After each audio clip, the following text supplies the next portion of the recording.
최선을 다하면 분명 기회가 찾아오고 또 좋은 결과를 얻을 거라고 우린 다 기대하고 또 바랍니다. 그죠? 3시간 자며 공부했더니 내신 등급이 올랐어요. 그럼 어떤 생각을 하죠? 2시간으로 줄여볼까? 그래서 더 공부를 해볼까? 그럼 성적이 더 오를 것만 같은데 승진이 코앞이에요. 야근, 주말도 반납하며 일하면 회사가 나를 더 인정해주고 내 진급은 더 확실해지겠지라는 기대를 품을 수 있는, 새벽 4시에 일어나서 자기계발 강의도 듣고 영어 공부도 하고 1시간 러닝도 뛰고 또 단백질 쉐이크를 먹으면서 아침을 열면 성공한 인생이 된 것 같은 느낌적인 느낌. 우리가 사는 세상에서는 하나의 어떤 신화 같은 모두가 알고 있는 이야기가 있습니다. 그건 바로 최선을 다하기만 하면 못 이룰 게 없다라는 겁니다. 이게 지치고 자신 없는 우리를 일으켜주는 마법과 같은 주문으로 사용될 때가 많이 있습니다. 힘내. 야, 최선을 다하면 분명히 그에 대한 보상을 받는다. 해봐. 라는 거죠. 사실 이런 주문이 필요할 만큼 우리의 삶은 아무리 노력해도 할 수 없는 것들을 계속 마주하기 때문에 생기는 불안으로 최선이라는 것을 잡는 것 같습니다. 철학자인 알랭 드 보통은 현대 사회의 풍경을 이렇게 말해주더군요. 불안한 사회일수록 남과의 비교와 내가 더 노력해야 한다는 불안에 내몰리게 된다. 우리의 현실은 뭘 하지 않으면 안 되는 이 불안한 상태에 내몰린 것이라는 해석이죠. 언제나 우리는 예기치 않은 사고와 또 실패, 뜻대로 안 되는 문제들과 관계 속에서 좌절하고 자책하곤 합니다. 그리고 그것들이 계속 이어집니다. 그럼 여기서 절망해야 될까? 마치 블루스크린 오류가 떠가지고 컴퓨터가 딱 멈춘 것 같은 그런 삶을 그냥 지속하는 걸까? 안 되죠. 뭐라도 해야죠. 더 해야죠. 지금은 물론 어렵고 벅차지만 최선을 다해 살아본다면 반드시 다음의 문이 열릴 거야. 난 더 괜찮은 사람이 될 거고 이 시간만 지나가면 그 열린 문으로 들어간 그곳에 날 위해 마련된 보상이 있을 거야. 그러니 조금만 더 힘내자. 조금만 더 애써보자. 딱 한 발자국만 더 내딛어보자. 이게 바로 열심히 살아가면 못 이룰 것 없다라고 하는 우리의 기대와 생각들이잖아요. 그럼 막 긍정적인 설렘과 기대가 차오릅니다. 근데 좀 전에도 말씀드렸지만 최선으로 안 되는 것들이 있다는 거. 예외가 없습니다. 뭘 해도 넘어설 수 없는 문제라는 건 항상 있습니다. 그리고 그것만 해결이 되면 끝나는 줄 알았는데 다른 것들이 막 사방으로 몰아들어옵니다. 모든 걸 해결할 수 있을 것만 같이 인간의 자율과 능력을 찬양하는 이 시대이긴 하지만 여전히 해결할 수 없는 문제는 해결하지 못한 채로 살아요. 다 그래요. 그런데도 최선을 다하자라는 구호는 한계 돌파와 문제 해결의 유일한 열쇠처럼 생각해서 우리는 그걸 또 잡아보려고 하는 거죠. 그래서 애를 써보는 거죠. 근데 최선을 다한다. 내가 할 수 있는 건 다 해봤다라는 말을 어디서 우리가 하거나 들어보는지 아세요? 수술실 앞에서 가족들이 기다리고 있죠. 담당 의사가 나옵니다. 환자분을 위해 저희는 할 수 있는 최선을 다했습니다. 그러면 가족들이 설레이는 마음으로 다행이다 이러나요? 뭔가 안 됐구나 이런 생각을 하게 되는 멘트죠. 보통 최선이란 것은 또 애썼다고 하는 것은 결국 그 다음으로 나아가지 못할 때 하는 말일 경우가 많습니다.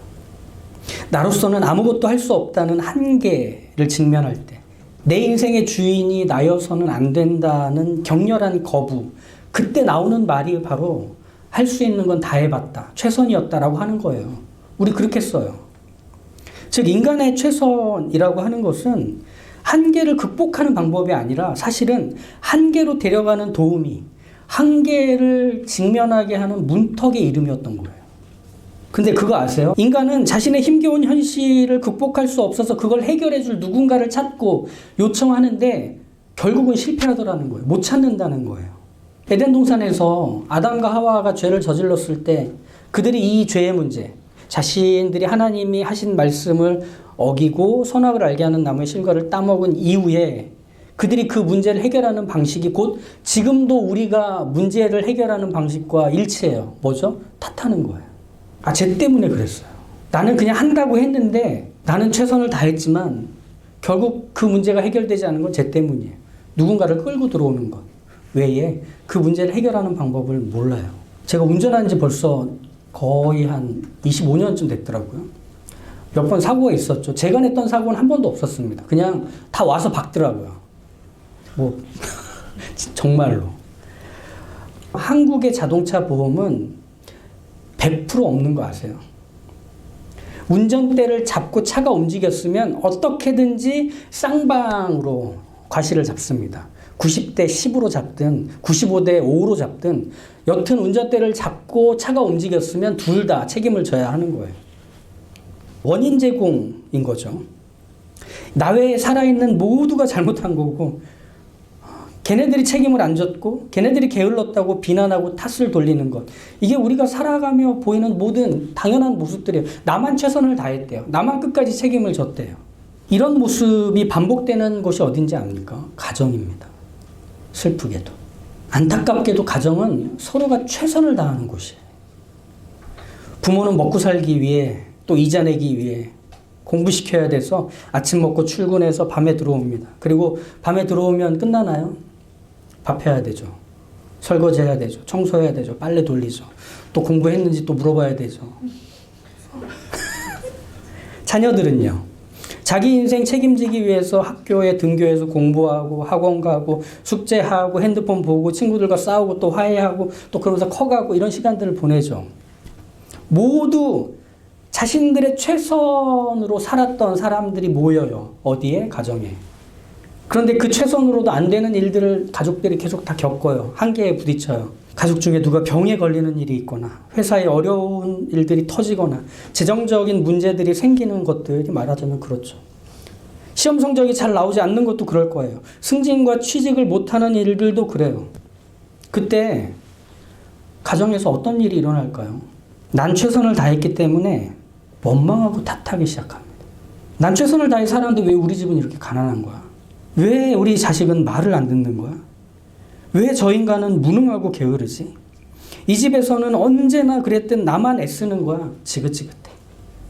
가정 안에서 최선이 무기가 돼버린 거야. 그를 비난하고 정죄하는 근거가 돼버린 거야. 서로에게 잘못을 돌리고 탓하게 만들며 원망의 대상으로 삼는 거예요. 어디서? 가정에서.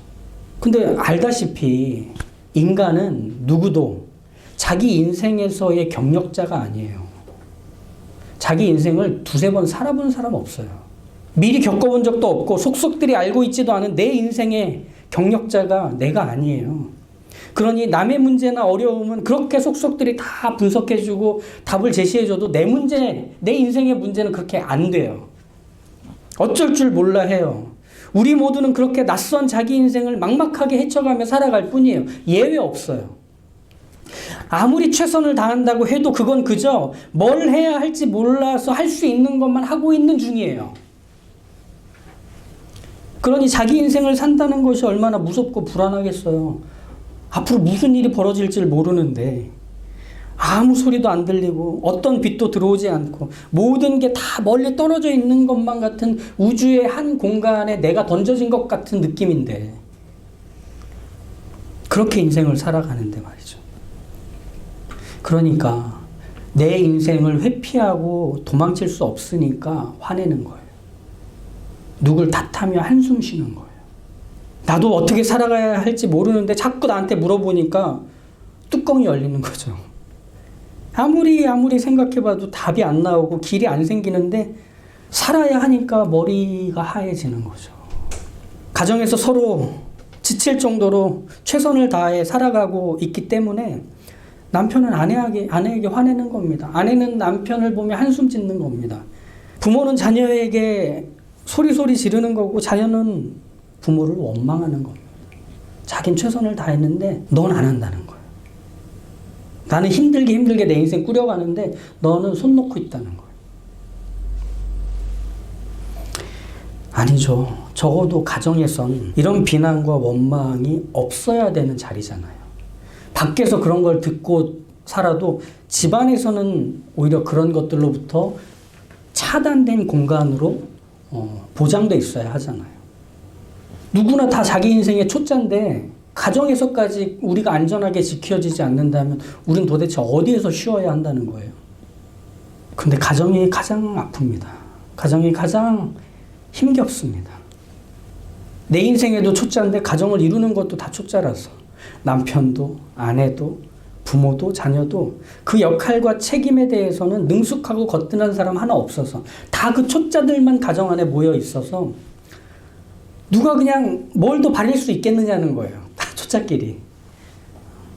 서로 최선을 다하고 애쓰지만 그저 한계만을 직면할 뿐인데 너라도 좀 더 해보라고 막 몰아세우고 다그친다고 누가 그걸 해낼 수 있냐는 거예요. 그게 우리 가정에서 일어나는 풍경이에요. 멈추질 못해요. 무서우니까, 불안하니까. 네가 좀 하라고, 네가 좀 하라고. 얼마나 슬픕니까? 바로 여기에 하나님의 영광이 있습니다. 하나님의 영광이란 하나님 되시는 모든 것을 하나님 자신이 꺼트리거나 훼손되지 않도록 힘껏 막으시는 하나님의 하나님 되시는 것입니다. 그러니까 이렇게 말하면 돼요. 하나님은 하나님 자신의 명예와 이름을 지키시기 위해 하나님 전부를 거시는 분입니다. 이게 하나님의 영광입니다. 그러면 하나님께서는 어떻게 하나님의 영광을 펼치시느냐 하면 첫 번째 사건이 창조입니다. 하나님은 자신이 할 수 있는 모든 걸 발휘하셔서 시간과 공간을 창조하시고 그 안에 모든 것들 존재하게 하셨습니다. 그런데 그것이 인간의 불순종으로 망가지죠. 그때 하나님이 뭘 하시죠? 구원의 일을 시작하세요. 누가 시키지 않았어요. 하나님 자신의 이름과 명예를 지키기 위해 하나님은 스스로 인간을 구원해서 원래의 상태로 되돌려 놓는 계획을 실행해 가십니다. 그리고 당신의 아들을 이 땅에 보내셔서 죽고 부활하게 하십니다. 그게 구원이잖아요. 그를 믿는 자마다 구원을 받는 거. 누가 혼자 계획하고 성취한 일이죠. 하나님. 이게 하나님의 영광이라는 거예요. 하나님은 하나님 자신의 이름과 영예를 지키시기 위해 최선을 다합니다. 내가 창조한 세상이 망가졌다고? 그럼 난 다시 복구할 거야. 원래의 상태보다 더 나은 것으로 만들어낼 거야. 그래서 내가 하나님이라는 것 보이고 알릴 거야. 확인시킬 거야. 바로 이것을 우리가 우리의 삶에서 경험하는 겁니다. 하나님을 요청하는 겁니다. 하나님, 저희의 삶이 훼손되고 망가지고 별 볼 일 없이 흘러가는 것 같으니 이렇게 저를 창조하셔서 살게 하시는 하나님이 내 인생을 주관하셔서 이끌어 주십시오. 하나님이 창조하신 인생이 이렇게 망가지면 됩니까? 훼손되면 됩니까? 그 아름다운 모습을 하나님이 애쓰셔서 복원하십시오 라고 하는 것. 그것이 말하자면 하나님의 영광이 우리 안으로 들어오는 모습입니다. 그게 우리가 받은 구원, 또 구원받은 이후의 삶이 되는 거죠. 근데 이건 오해하면 안 되는 게 하나님의 영광을 바란다는 것은 우리가 아무것도 안 한다는 뜻이 아니에요. 내 발을 내딛지 않으면 하나님의 영광을 알 수 없습니다. 내 손을 뻗지 않으면 하나님의 영광을 확인할 수 없습니다.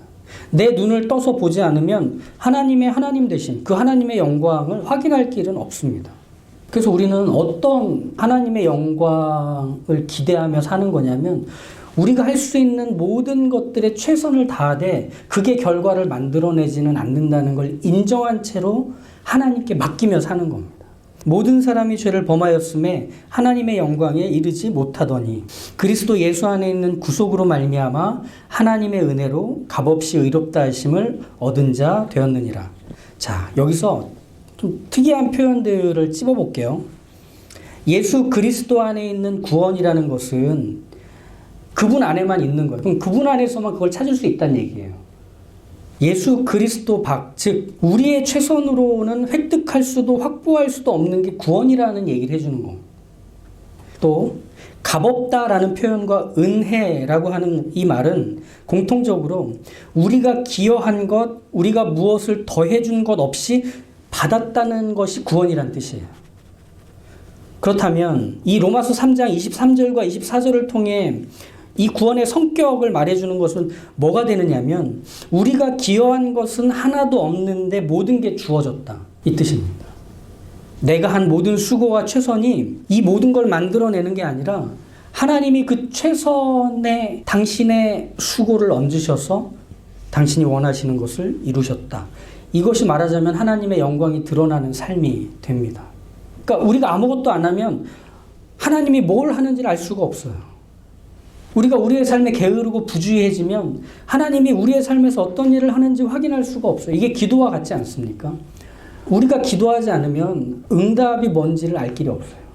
그런 면에서 우리의 가정은 이 하나님의 영광을 경험하게 해주는 자리가 되어야 합니다. 초짜뿐인 가정에서 우리는 서로에게 최선을 요구하고 몰아세우는 존재로 있어서는 안 되는 거고요. 나는 정말 애썼는데 왜 몰라주니? 너도 좀 더 노력하란 말이야 라는 말이 난무하는 그 가정은 안식처가 아니라 지옥이 되는 거죠. 이제 그걸 멈추는 것이 하나님의 영광을 비추는 것입니다. 이런 거죠.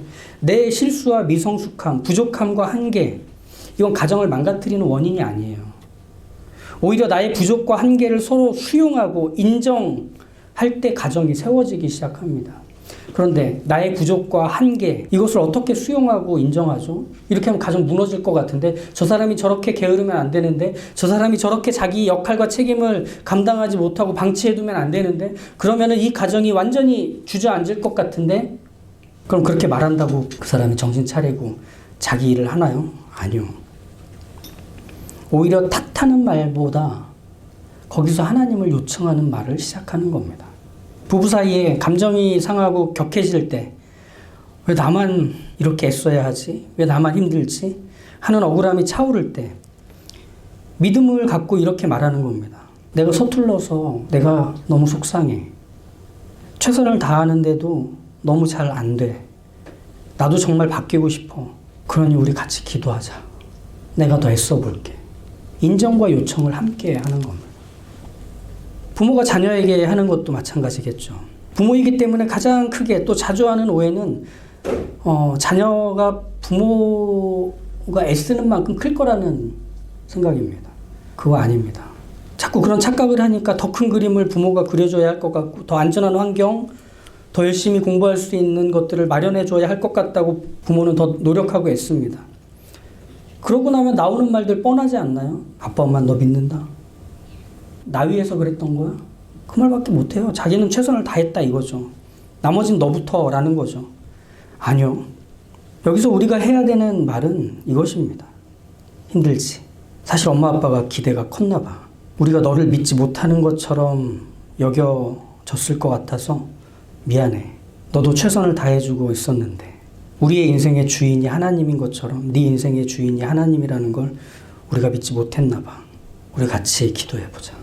거기서 하나님의 영광이라는 빛은 스며들기 시작하는 겁니다. 부모의 진심이 자녀를 키우는 게 아닙니다. 배우자의 최선도 사랑이 아닙니다. 남편과 아내, 부모와 자녀 사이에 필요한 것은 내 진심, 내 절박함 절대 아닙니다. 그걸 사랑이란 이름으로 치환해서는 안 됩니다. 우리의 가정 안에서, 그리고 그 가족 관계 안에서 우리에게 필요한 것은 믿음입니다. 하나님이 당신의 이름을 걸고 이 가정을 이 땅에 세우셨다면 이 가정을 가정답게 만드는 일은 하나님의 몫이다. 우리가 해야 되는 맡겨진 역할과 책임이 있지만 그것에 최선을 다해야 하겠지만 결국 그것으로도 일하시는 하나님이 계셔야 우리의 가정은 가정일 수 있다. 그러니 그걸 기대해 보자. 우리 같이 기도해 보자. 나는 여전히 부족하고 모자라지만, 그리고 초짜지만 더 노력해 볼게. 애써 볼게. 하나님만 더 의지하며 버텨볼게. 라고 하는 서로의 고백이 있어야 하는 겁니다. 사무엘상에서는 하나님의 영광을 잃은 아픈 이야기가 등장을 해요. 이스라엘의 대제사장 엘리의 며느리이며 비나스의 아내가 아들을 낳아요. 그때가 언제냐면 하나님의 법궤가 적국 블레셋에 뺏기던 사건이 있었던 때예요. 시아버지와 남편이 같은 날 다 죽어버렸어요. 참 비참한 날이죠. 그때 아이를 낳은 거예요. 그래서 이 아이를 낳은 엄마는 아이의 이름을 뭐라고 짓느냐면 이가봇이라고 짓습니다. 이가봇. 하나님의 영광이 떠났다라는 뜻입니다. 그랬겠죠. 이스라엘이 블레셋에 의해 멸망당할 위기에 처해버렸고 가문은 문을 닫게 된 자리에서 태어난 이 아이의 기구한 인생을 생각하면 엄마 마음이 찢어질 듯한 거예요. 하나님의 영광이 이 아이의 시대에, 이 아이의 인생에 없구나 라며 이름을 그렇게 지어버린 거죠. 그런데 엘리 대제사장과 그 집안이 기운다고 해서, 심지어 강력한 블레셋이 국경을 넘어 이스라엘을 위협하고 못살게 군다고 해서 그 자체가 하나님의 영광이 떠난 걸까요? 그 이스라엘의 무능함이 하나님의 영광이 떠난 증거가 될까요? 오히려 그 절벽에 선 것 같은 위기, 모든 문이 닫힌 것 같은 절망은 나의 최선으로도 어쩔 수 없다는 한계를 봉착하게 만들었지만 그게 다예요. 그걸 인정하면 돼요. 그게 다 최선을 다한 자의 책임으로 돌아가게 하지 않으시는 하나님이 계시거든요. 하나님의 영광은 절대 떠나거나 사라진 적이 없어요. 하나님이 무엇을 하고 계시는지 비록 보이지 않는 현실 속에 우리가 있다 해도 하나님이 살아계시다는 사실과 그분이 당신의 이름과 영예를 걸고 일하고 계시다는 사실은 변함이 없어요. 그러니 우리의 가정에서도 이런 마치 이가봇, 하나님의 영광이 떠난 것 같은 우리의 말과 표정, 그 행동들을 서로 경계해야 합니다. 풍비박산 나서 집 여기저기에 빨간 딱지 막 붙여주고 애들을 친척집에 맡겨야 되고 야밤에 차에 짐 싣고 도망쳐야 되는 상황에서도 부모가 출발하기 전에 기도합니다. 하나님, 우리 가정의 주인인 하나님께 다시 한번 의지하며 간구합니다. 하나님, 지금 모든 걸 잃었고 소망이 없지만 또 아이들을 떼놓고 우리는 또 어디선가 열심히 일을 해서 빚을 갚아야 되는, 그러고 나서 다시 모여야 되는 가정, 언제가 될지 모르는 그날을 고대하며 애써야 하는 시간이 이 밤이 지나고 나면 찾아오겠지만 하나님이 세우신 이 가정, 하나님의 영광이 가득한 이 가정은 하나님의 손에 쥐어져 있습니다. 우리 그거 압니다. 하나님, 우리 가정을 붙들어 주십시오 라고 부모가 기도할 때 아이는 뭘 볼까요? 우리 집 쫄딱 망했어, 우리 거지 됐어, 이렇게 끝날까요? 부모가 소개하는 하나님의 영광을 아이들이 얻게 됩니다. 보이지 않던 하나님을 부모를 통해 아이가 보기 시작합니다. 최선이 만들어내는 것은 결코 최고가 아닙니다. 우리가 해야 하는 삶의 최선은 최고이신 하나님께 맡기는 믿음, 그리고 그것을 믿고 살아가는 일상의 삶, 그것입니다. 바로 그때 하나님의 영광이 스며들어 우리가 사는 가정과 일터와 모든 일상을 점차 채워갈 것입니다. 하나님의 영광을 얻는 것은 바로 그것입니다. 그러니 기억하십시오. 우리 인생과 가정에 최선의 노력을 다 기울였지만 한계가 드러나고 약함이 보이고 또 좌절과 실패라는 어떤 일순간의 결과들을 마주한다 해도 그 자리에 우리만 있지 않습니다. 하나님 되시는 일하심이 계속 이어지고 있습니다. 그러니 하나님의 값없는 은혜를 입은 자들은 하나님의 영광을 또한 값없이 얻은 자임을 기억하시길 바랍니다. 그래서 우리에게 주어진 오늘이란 시간을 힘써 애쓰고 최선을 다해 하나님이 무엇을 하시는지를 바라보고 또 기대하며 우리의 삶 안에서 확인하는 그 모든 순간과 순간을 놓치지 않으시기를, 그래야 우리의 사랑하는 가족들에게 그 하나님의 영광을 얻게 해주는 다리로, 통로로 쓰임받아 그 가정을 견고하게 하나님의 영광으로만 채워가시길 주님의 이름으로 축복합니다. 기도하시죠. 하나님, 어쩌면 저희가 화내고 억울해하고 탓하고 한숨 쉬었던 모든 것들이 우리의 배우자와 우리의 자녀들, 또 우리의 부모님, 또 우리의 형제와 자매들에게 하나님을 지워버리는 방식들이 아니었나 후회가 됩니다. 지금 당장 돈이 없고 시간이 없고 도와줄 사람들의 손길이 없고 당면한 문제는 너무 크고 너무 강력해 보여서 그 자리에 주저앉아 아무것도 못하는 것처럼, 팔다리가 다 끊긴 것처럼 절망하고 좌절했던 우리의 모습이 어쩌면 하나님이 무엇을 하시는지를 보이는 데 있어 그걸 가로막는 커튼이 아니었나 생각하게 됩니다. 주님, 우리 그렇게 살지 않도록 우리에게 믿음 갖게 하여 주십시오.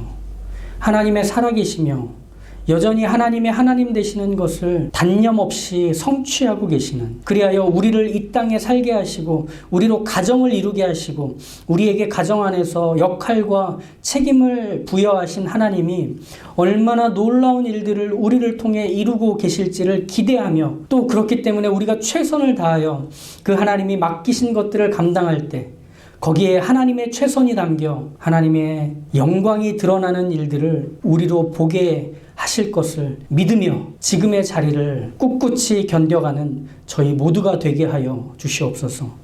저희의 삶을 덮고도 남으시는 하나님의 크심 앞에 이 문제는 그렇게 크지 않은 것임을 기억하고, 하나님께 모든 삶의 어려움과 곤란이 찾아올 때마다 그 크신 하나님을 요청하고 그 크신 하나님을 의지하여 내 실패와 내 자금과 내 한계와 내 부족에 가리워지지 아니하시는 그 하나님의 하나님 되심을 믿는 말과 표정과 태도를 갖고 우리의 사랑하는 이들 앞에서 살아낼 수 있도록 그런 믿음의 사람 되어가게 저희에게 날마다 하나님을 아는 지식과 그 믿음을 더하여 주시옵소서.